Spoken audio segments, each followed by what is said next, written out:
안녕하세요. 네, 오늘은 과제 작성할 때 생성형 인공지능 활용하는 방법 한번 배워보도록 하겠습니다. 오늘도 인공지능 윤리 전문가이신 정기민 선생님 모셨습니다. 반갑습니다. 네, 이 과제 작성할 때도 생성형 AI 많이 활용합니다. 그렇죠? 그래서 두 가지 좀 볼 텐데요. 첫 번째로는 AI를 쓰면 그거 아주 그냥 착착착 만들어줘요. 그거 내가 막 써도 되는지. 그 저작권 문제가 있겠죠.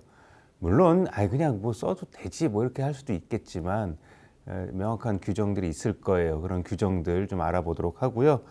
그리고 생성형 AI를 이용해서 뭔가를 내가 가지고 왔단 말이에요.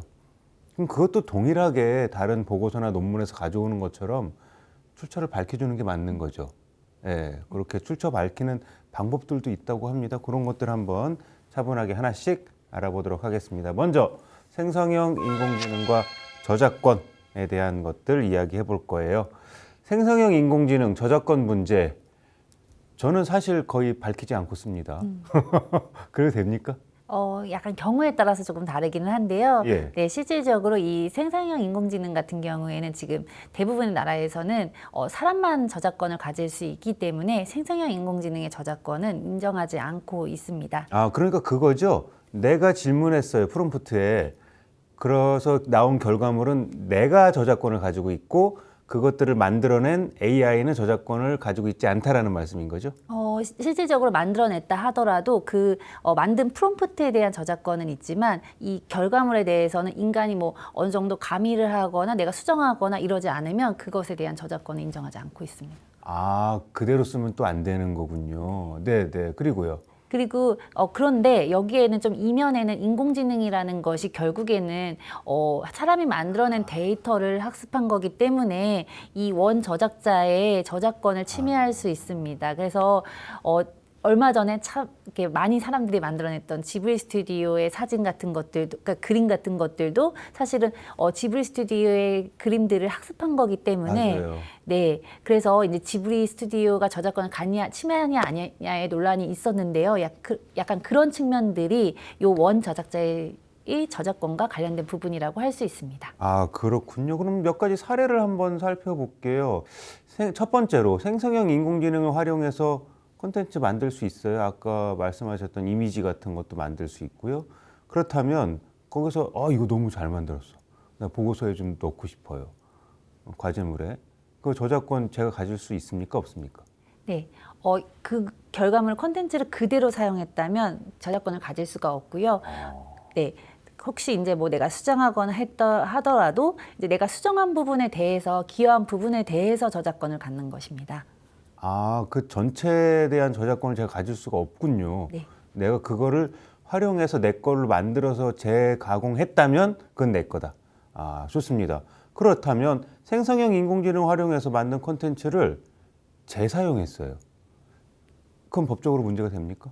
법적으로 지금 현행법상으로는 문제가 되지 않습니다. 왜냐하면 생성형 인공지능으로 인한 컨텐츠는 저작권을 인정하지 않기 때문에 저작권 위반에 해당하지 않지만 오히려 그 생성형 인공지능의 컨텐츠를 만들기 위해서 이 학습했다 하더라면 그 원저작물의 저작자의 침해가 될 수 있습니다. 아직은 좀 애매한 그런 상태에 있다라고 볼 수 있겠어요. 자, 그러면 제가 만들었어요. 그래서 공유한 콘텐츠를 생성형 인공지능이 그걸 또 학습할 수 있단 말이에요. 그렇죠. 그 무단으로 학습을 활용하고 있다는 사실을 내가 찾아냈어요. 그러면 내 저작권 좀 지킬 수 있어요. 예를 들어서 내가 만든 그림이에요. 직접 그린 그림인데 내가 거기 업로드하고 뭐 수정하다 보니까 이 AI가 학습을 했단 말이에요. 근데 다른 사람이 한 결과물을 보니까 제 걸 가지고 한 거예요. 그럴 때 어떻게 지킬 수 있습니까? 네, 내 컨텐츠의 저작권이 이제 활용해서 뭐 무단복제해서 이용하고 있다는 사실이 발견되면 그 관련 회사, AI 개발이나 뭐 서비스 회사에게 더 이상 사용하지 말아달라고 요청할 수 있고요. 그리고 실질적으로 요즘에 뭐 유튜브 컨텐츠나 기사들을 보면 밑에 AI 학습 금지라고 적혀져 있는 문구들을 확인하실 수 있습니다. 맞아요. 요즘엔 뉴스에도 다 그렇게 나오더라고요. AI 학습 금지. 이렇게. 근데 아마도 요청할 수는 있겠지만 저게 실제적으로 저작권을 지킬 수 있는지는 한번 좀 앞으로 지켜봐야 되지 않을까라는 생각이 듭니다. 그리고 내가 그 AI로 만들었어요. 그럴 때 출처 표기 필요합니까? 네, 생성형 인공지능으로 활용한 결과물 업로드할 때에는요, 아직까지는 이제 법령이 존재하지 않지만 그래도 이제 내가 챗GPT나 뭐 어떤 제미나이나 이런 것들 사용해서 만들었다라는 것을 표기해 주는 것이 좋습니다. 말 그대로 그냥 윤리적으로 써라. 네. 나의 양심에 맞게 활용해라라고 보시면 될 것 같습니다. 자, 그러면 실제적으로 한번 볼게요. 우리 학우님들, 방송대 학우님들이 AI를 이용해서 과제 작성 진짜 많이 하고 계시는데 거기에 대한 가이드라인이라던가 어떻게 활용하는지 이런 형태라던가 방안들을 좀 말씀해 주시면 좋을 것 같습니다. 먼저 어떻게 활용하고 있습니까? 네, 우선은 이제 이 생성형 인공지능을 과제에 활용할 때에는요, 사실 수업 내에서 합의된 내용이 굉장히 중요합니다. 이 교수자가 이제 생성형 AI를 사용 금지하겠다라고 이야기를 하면 사용, 쓰죠. 네, 했을 경우에 부정행위가 되겠습니다.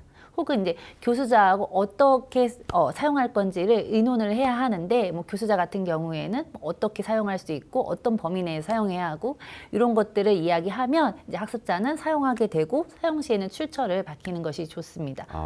혹은 이제 자유롭게 사용 가능하게 해주는 수업들도 있죠. 그래서 그럴 때에는 제약 없이 사용하실 수 있습니다. 그러니까 한마디로 교수님 마음이다. 네. 그러네요, 그죠? 써봐, 그러면 오케이고 제한적으로 쓰게 한다던가 아예 못 쓰게 한다던가 교수님 마음이다.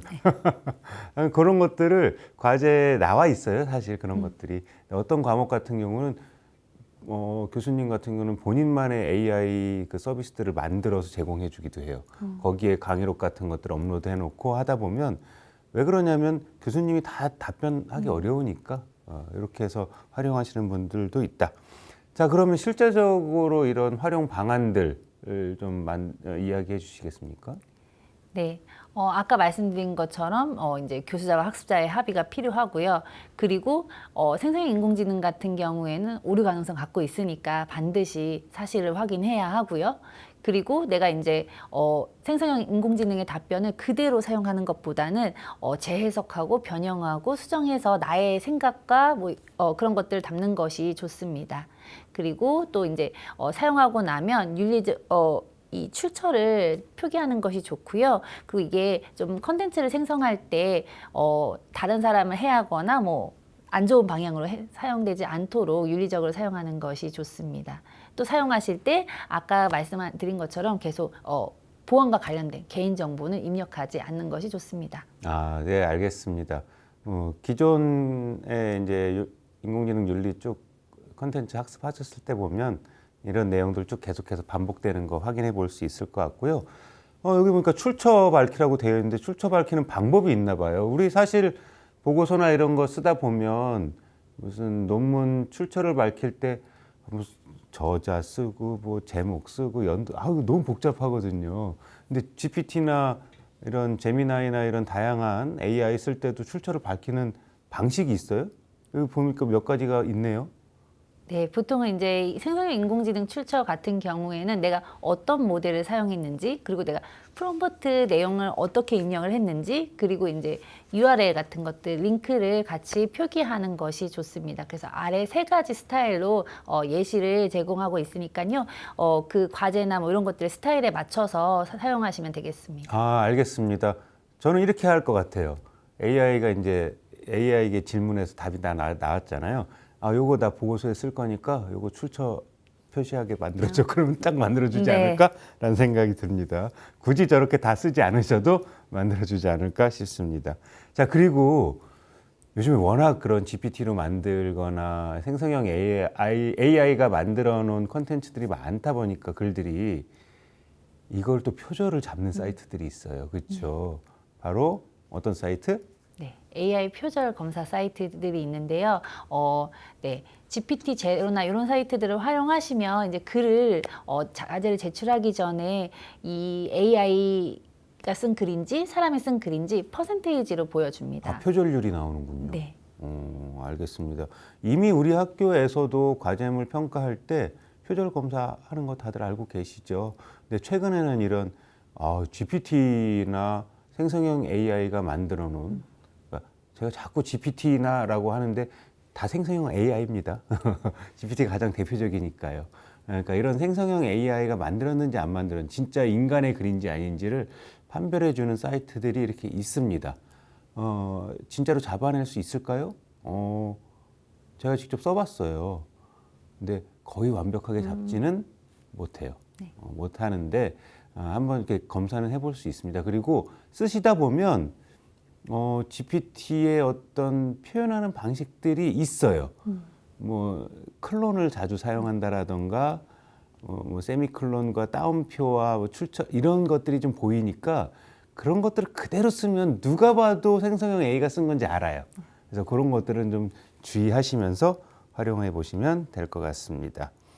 자, 그리고 수업에서도 이런 인공지능을 써요? 학생들 기준인가요? 아니면 교수자 기준인가요? 네, 수업에서 이제 교수자 기준인데요. 이제 수업에 따라서 요거 사용하거나 금지할 수 있으니까 또 이제 가이드라인도 확인을 해야 하고, 네, 그 다음에 이제 뭐 비판적으로 마찬가지로 비판적으로 사용해야 되고, 뭐 자료나 출처 같은 것들도 확인해야 합니다. 알겠습니다. 뭐 이거는 학생 입장이 아니니까 일단 간단하게 넘어가고요. 우리 학교에도 생성형 AI 활용에 대한 가이드라인이 있더라고요. 핵심적인 것들을 좀 잘 추려서 말씀 주시겠습니까? 네, 일단 제일 중요한 거는 너무 원론적인 이야기이기는 하지만 이 생성형 인공지능을 사용할 때 인간의 그런 창의성 같은 것들을 유지하고 내가 이제 요것에 대해서 책임을 져야 된다라는 것을 반드시 인지를 해야 할 것 같습니다. 그리고 앞에 요 교수자하고의 합의 내용은 이야기를 했던 부분들이고, 네, 그 지침에 따라서 수업별로 지침이 다르니까 반드시 확인을 한 다음에 사용하시는 것이 좋습니다. 뭐 사례를 좀 보면 좋을 것 같아요. 이렇게 부정행위로 간주된 사례들이 좀 있는데 어떤 것들이 부정행위로 간주됩니까? 예를 들어서 이제 생성형 인공지능이 그러니까 프롬프트 하나로 나온 결과물을 그대로 사용하는 것은 부정행위가 될 수 있습니다. 반드시 확인을 하고 나에게 맞게 수정하고 변형하셔서 사용하셔야 하고요. 생성형 인공지능이 통해서 만들 수 있는 허위 정보들이 있는데요.